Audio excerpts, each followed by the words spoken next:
And let me also say this, so that it can be very clear to Nigerians. The presidency cannot say that they cannot fund INEC.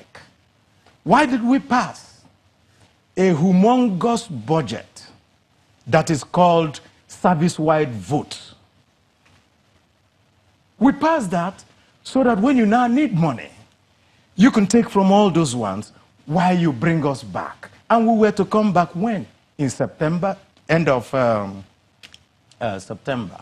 In other words, you could have still used part of the service-wide vote to fund whatever preliminary things you're going to do now, because the bulk of the job you have to do in INEC, that is printing ballot papers and all that, you don't print the ballot papers until you're sure of who is a candidate. Senator Abaribe, I want to be very sure that we're not taking advantage of under-information of the viewers, because if you're trying to make the case that this was a setup, that the federal government or the administration of Muhammadu Buhari essentially brought in the INEC budget this late to set the elections up for failure, it's indeed our responsibility to remind you that indeed the budget was not passed into law until which month? Was it not June?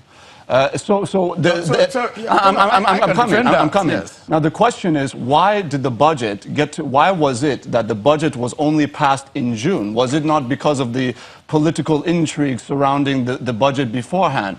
And all of these other surrounding issues. So you can't really divorce one from the other, can you? Yeah, Ajuri, the problem there is we have a sense of history, and we are all here.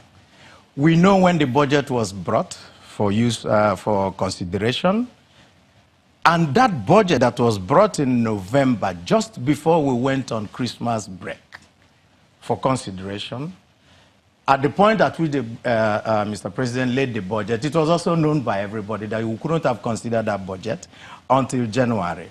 And at the point we came back and we started consideration, you also knew that even Mr. President himself had to direct departments and agencies to come to defend their budget because they were very lackadaisical. I can tell you from my own committee on power, the Minister of Power, Fashola, refused to come. We, as a committee, now said, of course, no need. Ordinarily, we would have said we're not going to take this budget until the minister was there. The Minister of State was there. And we said, okay, let us take the Minister of State. And the Minister of State, of course, never knew what was in the budget. Because any question we asked him, he will refer to the PAMSEC, and we will tell him, why are you referring to the PAMSEC? You're supposed to be the political head. That is why you need to answer the question. I said, no, I need to consult with the PAMSEC, and the PAMSEC knows more. And we said, no, if this is the condition, then, of course, let us also adjourn to give you time to come back. Those were all the things that were going on inside. And that's why you were seeing delays. Secondly, the INEC budget was also not brought at the same time. The INEC budget is what is on issue now. And it was just brought the day before we would sit. Is that not so? So the question we have asked, and we're continuing to ask the presidency, why would you have this budget with you since January, and you didn't submit it to us? You knew there was an election coming. An election is like a pregnancy. We knew beforehand. And you didn't send it.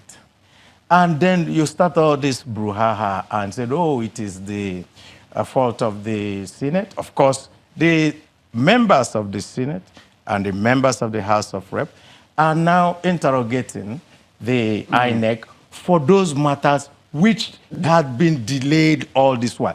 Why is nobody asking the presidency, why did you delay this? Why are you blaming the Senate? Distinguished, we know that, of course, there are two sides to every story, and we've heard from ministers. We've heard their accounts in terms of what was going on during the budget process. Yes. And if you talk about the Minister of Power, Pt.2, he would say that not only did he appear, but that the argument was made at that time that there was one document or another that was missing, and as a result of maybe a document missing, that essentially the committee said, we'll just have to reconvene another time. Now you send the permanent secretary who has the information that the committee is requesting, and they're not happy because the minister is not physically present, even though the permanent secretary, of course, is in many ways the chief accounting officer of the ministry. If you have those kinds of accounts from the ministers saying that these are just political games being played by committees in the National Assembly, what is your response to that? My response is that they're being clever by half. The job of the defense of a budget is not on the person of the PAMSEC.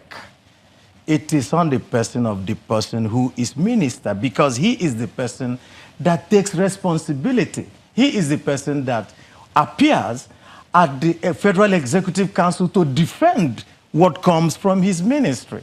So if any minister tells you, oh, I didn't have this document, they ought to have continued. So what do you expect us to do? If you don't have a document, what do you want us to do?